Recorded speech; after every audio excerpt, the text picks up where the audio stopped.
లక్ష్మీవల్లభారంభాం విఖనోమినిమధ్యమాం అస్మదాచార్యపర్యంతాం వందే గురుపరంపరాం. శ్రీగురుభ్యో నమః. అస్మత్పరమగురుభ్యో నమః. విఖనసగురుభ్యో నమో నమః. ప్రదక్షిణ టీవీ ప్రేక్షకులకు వీక్షకులకు అందరికీ కూడా విశ్వావసునామ సంవత్సర శుభాశిస్సులు అందజేస్తూ ఈ సంవత్సరంలో రాబోయేటువంటి మేషాది ద్వాదశ రాశుల వారికి ఎలా ఉంటుందో తెలుసుకుందాం. సింహరాశి వారికి ఈ విశ్వాస సంవత్సరంలో ఫలితాలు ఎలా ఉంటాయో తెలుసుకుందాం. సింహరాశిలో సహజంగా సింహరాశి లక్షణం చాలా చక్కగా బలిష్టమైనటువంటి శరీరాన్ని కలిగి ఉంటారు. పర్టికులర్గా పుబ్బా నక్షత్ర జాతకులు, ఇందులో మఖ పుబ్బా ఉత్తర నక్షత్రాలు వస్తాయి. పుబ్బా నక్షత్ర జాతకులు అద్భుతమైనటువంటి ఫలితాలు పొందే అవకాశం ఎక్కువగా ఉంది ఈ సంవత్సరం. అయితే ఈ రాశి వారికి విపరీతమైనటువంటి పట్టుదల ఎక్కువగా ఉంటుంది. తాము అనుకున్నది సాధించేంత వరకు నిద్రపోనటువంటి తత్వం ఉంటుంది. అట్లాగే ఈ రాశి వారు ఎక్కువగా కూడా శరీరం ఉష్ణంతో కూడి ఉంటుంది, అంటే ఎక్కువగా వేడి కలిగి ఉంటుంది అని అర్థం. అలాగే ఈ రాశి వారికి ప్రతి విషయంలో కూడా స్థిరంగా ఆలోచించి సింహావలోకనం చేయడం అంటారు. సింహావలోకనం చేయడం అంటే ఏంటి? ఎప్పుడు కూడా సింహము ఒక జంతువుని వేటాడాలనుకున్నప్పుడు ఒక 2 అడుగులు ముందుకు వేసిందంటే ఒక అడుగు మళ్ళీ వెనక్కి వేసి ఒక క్షణకాలం ఆలోచించి లంఘించి దాన్ని చంపేస్తుంది. అడుగు వెనక్కి వేసి ముందుకు వేసిందంటే మాత్రం ఎదురుగా ఉన్న జంతువుని చంపేస్తుంది. దాని యొక్క లక్షణము సింహ అవలోకనము, సింహావలోకనము అంటారు. కాబట్టి ఈ రాశివారు ప్రతి విషయంలో కూడా సింహావలోకనం చేసుకొని తద్వారా ముందుకు వెళతారు. దీనివల్ల ఏంటంటే ఈ రాశి వారికి సహజంగానే ఈ సంవత్సరం కాకుండా చాలా ఇబ్బందికరమైన పరిస్థితులు ఎక్కువగా ఉంటాయి. ఎందుకంటే స్థిర నిర్ణయాలు, ఒకసారి నిర్ణయం తీసుకుంటే ఎవరి మాట వినకపోవడము, అట్లాగే ఎవరికి భయపడకపోవడము, ఏ స్థితిలో ఉన్నప్పటికీ కూడా చిన్న ఉద్యోగి సైతం ఎవరికి భయపడకుండా నిర్భయంగా ఉండడము, నీతి నిజాయితీకి మారుపేరుగా ఉండడము, చేసేటువంటి పనుల్లో నిబద్ధత కలిగి ఉండడము ఉంటారు. ఎక్కువగా అటవీ ప్రాంతాల్లో నివసించడానికి బాగా ఇష్టపడతారు. లేదా వీరికి చుట్టూ ఒక గ్రీనరీ బాగా డెవలప్ చేస్తారు. వీళ్ళు అంటే తమకు అడవిలో ఉన్నట్టుగా క్రియేట్ చేసుకుంటారు. వీళ్ళకి అటువంటి మంచి లక్షణం ఉంటాయి. సరే, ఈ రాశి వారికి సంవత్సరం ఎలా ఉంటుందో తెలుసుకుందాం. మఘా నక్షత్రము 4 పాదములు, మా మీ మో మే అనే అక్షరాలు ఉంటాయి. పుబ్బా 4 పాదములు, మో టా టీ టు అనే అక్షరాలు ఉంటాయి.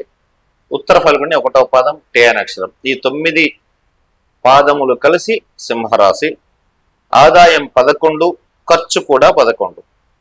పూజించే వాళ్ళు 3, అవమానించేవారు 6.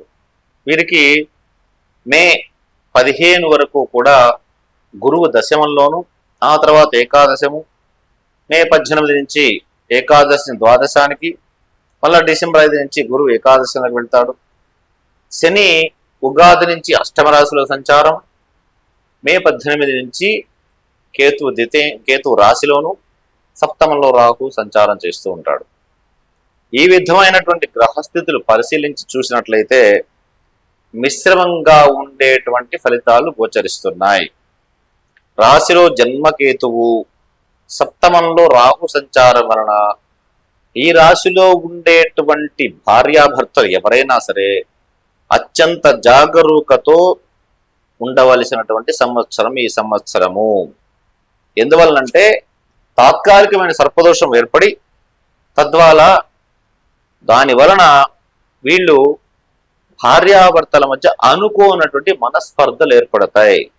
ఇటు భార్య అయినా భర్త అయినా ఈ రాశికి సంబంధించిన వారు తమ యొక్క మనసులోని ఆలోచనలు బయటికి చెప్పకుండా ఉండడం వల్ల తద్వారా ఎదుటి వాళ్ళు అపార్థం చేసుకోవడం, అనుకోకుండా వీరికి తీవ్రంగా ప్రతి విషయంలోనూ కోపం వస్తూ ఉండడం, అంటే ఇరిటేషన్ అవుతూ ఉండడం, తద్వారా వీళ్ళ యొక్క లైఫ్ పార్ట్నర్ కావచ్చు, వర్కింగ్ పార్ట్నర్ కావచ్చు, బిజినెస్ పార్ట్నర్ కావచ్చు, ఎవరైనా కావచ్చు, వీరందరూ కూడా వీళ్ళతో విభేదించే అవకాశం ఉంది. కాబట్టి ఆ విభేదాలు కూడా తీవ్రంగా ఏర్పడి చిలికి గాలివానయ్యే అవకాశం ఉంది. కాబట్టి ఆ విభేదాలు రాకుండా ముందుగా జాగ్రత్తగా ఉండాలని చెప్పేసి ఈ రాశి వారికి సూచన చేయడం జరుగుతోంది. అష్టమ శని సంచారం వలన ఈ నెల 30వ తారీఖు నుంచి అంటే ఈ ఉగాది నుంచే మనకి అష్టముల శని సంచారం వలన తీవ్రమైనటువంటి అనారోగ్య సూచన. అంతకుముందు ఉన్నటువంటి అనారోగ్యం ఇంకొంచెం ఎక్కువయ్యే అవకాశం ఉంది. బంధుమిత్రులతో అవమానాలు ఎదుర్కోవటం జరుగుతూ ఉంటుంది. ఆకస్మికంగా సమస్యలు ఎదురవుతాయి. ప్రతి విషయంలో ప్రతి కార్యంలో చేయడంలో కూడా వీళ్ళు సందేహాస్పదంగా ఉంటుంది. మొదట్లో ఏం చెప్పాను నేను, ఈ రాశి వారు ఏది చేపట్టినప్పటికీ కూడా నిర్భయంగా క్రమశిక్షణతో పట్టుదలతో నిబద్ధత ముందుకు వెళ్తారని చెప్పాను కదా. అంతే నిబద్ధత ఉన్నప్పటికీ కూడా ఈ రాశి వారు ఈ సంవత్సరంలో ప్రతి విషయం పని చేయాలంటే భయపడుతూ ఇది అవుతుందా కాదా, అయితే పరిపూర్తి అవుతుందా లేదా సగం అయిపోతుందా అసలు కాదా అనేటువంటి సంశయంతో సందేహంతో ముందుకు వెళుతూ ఉంటారు. తొందరపాటు నిర్ణయాలు ఏమాత్రం తీసుకోకూడదు. 18 మే నుంచి డిసెంబర్ వరకు చేపట్టిన కార్యాలను విజయవంతం అవుతాయి. నేను చెప్పేటువంటి సూచన ఏంటంటే, మీరు మే 18 నుంచి డిసెంబర్ 5 వరకు మీరు ఏ కార్యాలను చేయండి ఖచ్చితంగా పూర్తయిపోతాయి, అందులో సందేహం లేదు. కానీ డిసెంబర్ సరే ఇక్కడ కట్ చేయాలి. ఈ రాశి వారికి ఈ ఉగాది నుంచి కట్ చేద్దాం. ఈ రాశి వారికి ముఖ్యమైన సూచన ఏంటంటే, ఉగాది నుంచి మీరు అక్టోబర్ 18 వరకు కూడా మీరు ఏదైనా చేపట్టండి, తప్పనిసరిగా కార్యాలు పూర్తి అవుతాయి, విజయవంతం అవుతాయి, అందులో సందేహం లేదు.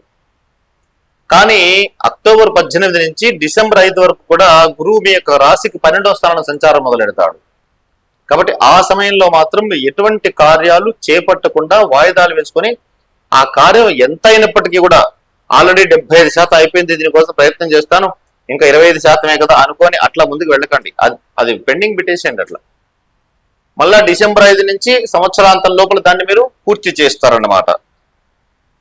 తామున్న రంగంలో ఈ సంవత్సరం తమ యొక్క అద్భుతమైన మేధాశక్తితో శత్రువుల యొక్క విషయంలో కూడా ఎత్తుకు పైఎత్తు వేసి, అంటే మీరు ఏ రంగంలో ఉంటున్నారో ఆ రంగంలో ఈ సంవత్సరం మీ అద్భుతమైన మేధాశక్తితో మీరు నేర్పుతో ఓర్పుతో అన్ని కార్యాలు విజయవంతం చేసి శత్రువులు మిమ్మల్ని ఏం చేయాలనుకుంటున్నారో ముందుగానే గమనించి ఎత్తుకు పై ఎత్తు వేసి ఆ కార్యక్రమాన్ని విజయవంతం చేసి తద్వారా సన్మానాలు సత్కారాలు కూడా పొందుతారు.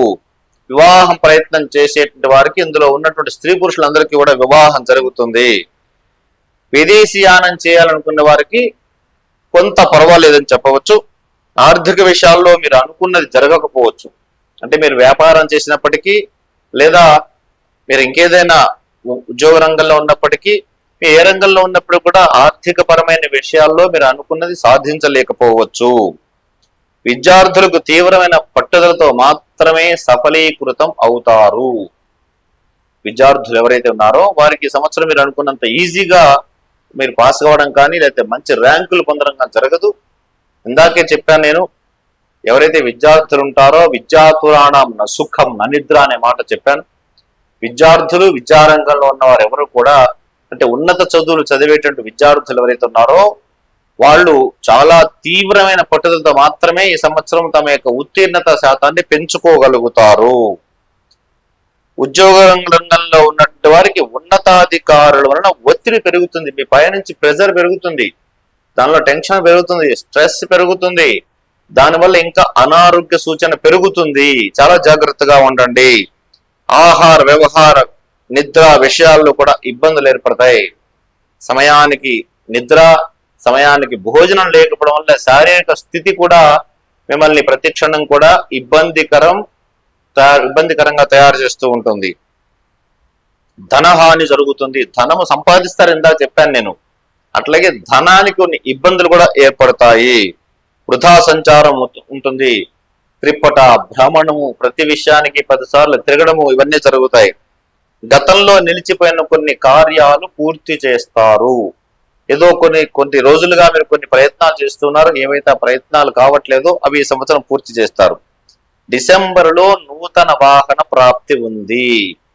డిసెంబర్లో నూతన వాహనం కొనేటువంటి అవకాశం ఉంది. గత సంవత్సరంలో మీరు చేపట్టిన దైవ కార్యక్రమాలు కానీ, ఆధ్యాత్మిక కార్యక్రమాలు కానీ, సామాజిక కార్యక్రమాలు కానీ, శుభకార్యాలు కానీ అవన్నీ ఈ సంవత్సరంలో పూర్తి చేస్తారు. గత సంవత్సరంలో చేపట్టినవి అంత సులువుగా చేయలేకపోవచ్చు, మీరు ఈ సంవత్సరంలో చేస్తారు. ఈ సంవత్సరం ఈ రాశి వారికి గురువు అత్యంత బలంగా ఉన్నందువలన అత్యంత క్లిష్టమైన కార్యాలు చేపట్టి, క్లిష్టమైన చాలా కఠినంగా, కష్టంగా ఈ పని కాదు అని ఎవరైతే దాన్ని వదిలేస్తారో అటువంటి దాన్ని నేను చేసి చూపిస్తానని చెప్పి ఛాలెంజింగ్ గా తీసుకొని ఆ కార్యక్రమాలు పూర్తి చేస్తూ ఉంటారు. ఉద్యోగస్తులకు స్థానచలనం కలిగే అవకాశం ఉంది. అట్లాగే తామున్న నివాసం కూడా, అంటే వాళ్ళున్న ఇంట్లో కూడా కొన్ని మార్పులు చేర్పులు చేస్తారు. ప్రయాణంలో ఆకస్మికంగా సమస్యలు ఏర్పడతాయి. మీరు చేసే ప్రయాణంలో ముందు జాగ్రత్తలు తీసుకున్నట్లయితే దానివల్ల కూడా మీరు సమస్యలు ఎదుర్కోవాల్సి వస్తుంది. కళాకారులకి ఈ సంవత్సరం చాలా సామాన్యంగా ఉంటుంది. రాజకీయ నాయకులకు కూడా చాలా మిశ్రమమైనటువంటి ఫలితాలు ఉంటాయి. అంత పదవి యోగం లేదు, చాలా సాధారణమైన సమయం అని చెప్పొచ్చు. వ్యవసాయదారులకు కూడా సామాన్య ఫలితాలు ఉంటాయి. వ్యాపార రంగంలో ఉన్న వారికి కొంత ఆర్థిక పరిస్థితి కూడా మెరుగుపడినప్పటికీ ఇంకా కొన్ని విషయాల్లో కొన్ని ఇబ్బందులు ఎదుర్కోవాల్సి వస్తుంది.